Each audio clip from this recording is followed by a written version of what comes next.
welcome to another repair video.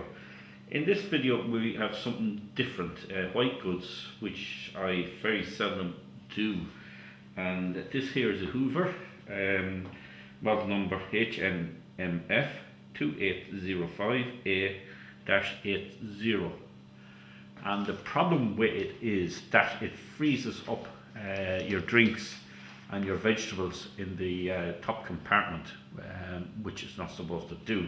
The bottom compartment seems alright, doesn't seem to be freezing too much. What has to be replaced on them, and is common enough on them, is there's a little thermistor. It's at the back of the unit, and I've just opened the door and repositioned the camera, and I'll show you. Okay, it's this top end here. I don't know if the camera's picking it up or not, but it's starting to freeze already on the back of it, and what happens is it does a defrost cycle, and that should be clear of all ice, but it doesn't actually. When it goes through its defrost cycle, it doesn't actually clear that, and it keeps building up and building up, and you have to switch the unit off to get rid of the frost. That's another one of the symptoms of it. And the other one is, if you up here, you'll notice that it is turned down to 1, and normally these are somewhere around 3 to 4, somewhere between that. If you put that up to 3 to 4, you haven't got a hope. Everything will be rock solid when you get up the next morning. So the customer has actually brought this down to a minimum. That's that you get a couple of days out of it anyway before things freeze up.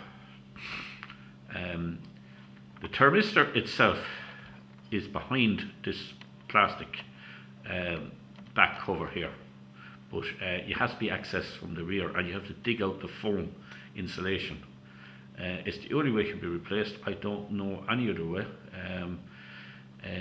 It does, two wires actually go to the thermistor, and it goes back up to the control board, which is behind this panel here, but it goes right through the foam, so there's no point in taking out that pan, unplugging it from that. It just can't be done well. One end of the thermistor goes into the back of the control board behind this cover here. You'd have to take the door off, and there's 2 screws behind that cover there, and you would get access to the plug that goes down the thermistor. But the wire still goes through the foam insulation at the back of the unit, so it'll have to be dug out anyway. So I normally don't. I normally dig it out and cut it, and then resolder it and put some heat shrink on it. I'll reposition the fridge now to show you. Right, we'll have a look up here, and this one here looks like it's been done before, and I've talked to the customer, and they said they got it done about 3 years ago, and you can see this silver tape on it. I'm just going to start removing that now and have a look. Also, you'd have to take these 2 screws off. There's a screw there and another screw there. Just take them off so you get enough flexibility in this grid system, the cooling system here at the back. Otherwise it just gets in the way of your hands when you're trying to dig it out.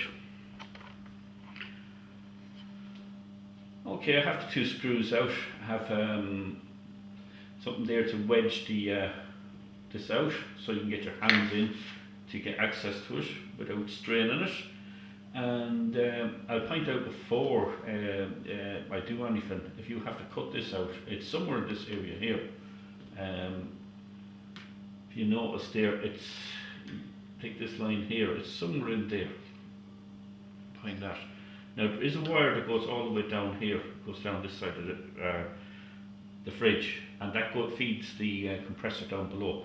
So be careful that you don't cut that. Also, you have to unplug the unit before you start cutting. Right, just start taking this tape off.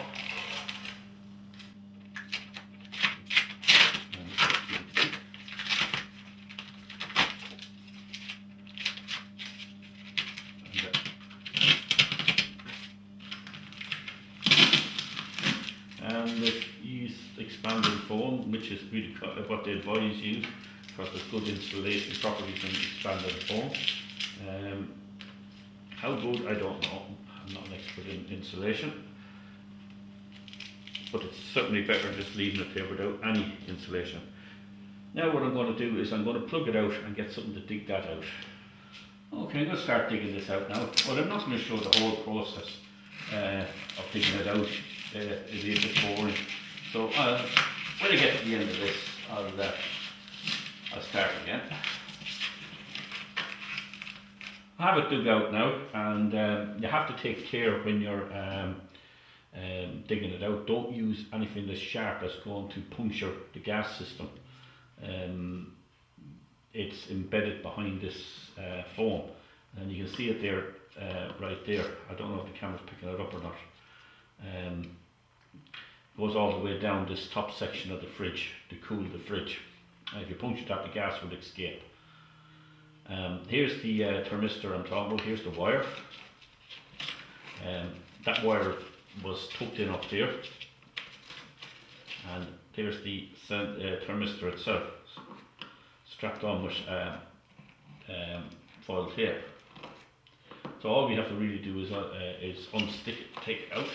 It should come out. Cut the tape.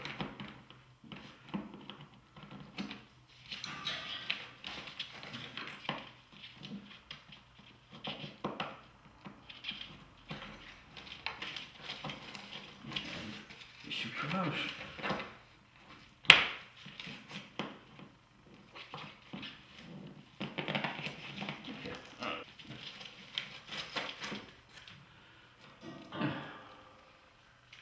Okay, I'm going to cut the wires, and there's the old connection there with some heat shrink and some solder underneath it. But if I have to cut here, I'm not going to have enough room, so I'm going to cut down a little bit here and take it off there. Saves me trying to pull out more cable. I have the two leads soldered and some heat shrink on it, but the next step I have to do is get this onto that there, right there between the two pipes, gas pipes there. And the way you do that is with some silver foil tape. Just cut some off the length you want, measure it up in there. Now I have to warn you, in there now is there's lots of condensation there. Nothing is going to stick there now at the moment, because the fridge is still cold. You could wait till it heats up, you know, open the door, use a hair dryer in there to get it up to the right temperature. But what I'm going to do is I'm just going to use the hair dryer on the back here to dry off the condensation, and then stick a bit on. Okay, have it taped in with a bit of silver foil tape. Secure it, make sure it's right against it. You don't want it flopping, it has to be touching the back. All I have to really do now is tuck these in. There is a little spot up here. I'll just leave them in there as much as I can, so they don't get in the way of when I fill it with foam.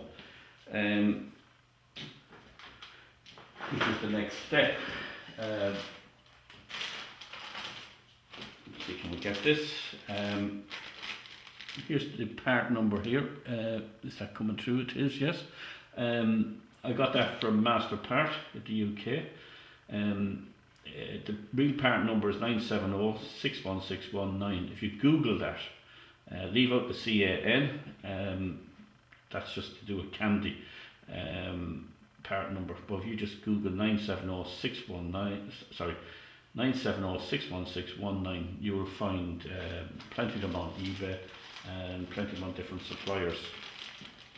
Right, I'm going to get the expanding foam now and just seal that up. I've put the expanding foam filler in it, and I only put it in so it filled it about halfway. I gave it a little spread around so it's covering all the little cavities inside. I didn't want any air holes. And as you can see, it's starting to expand and expand, it's starting to come out. It will eventually come out to around here. It'll be about an inch or two outside it, and I'm going to have to cut that with a saw, sharp knife, bring it down. So this here will go in and sit up against it. We don't want it forcing against that. If you want to do a good job, then you can sand down the foam filler, or expanded foam, I should call it. Don't let the expanded foam onto your hands. Use some gloves. It does stick to your hands and there's a burning sensation off this particular brand. So I've let it on my hand, then I start using my gloves. And all I have to really do now is plug it in and let it go through its defrost cycle. You'll hear the fridge switching on, and then it'll shut down, and you think, oh my god, it's faulty. But this type of fridge always does that. Thanks for watching.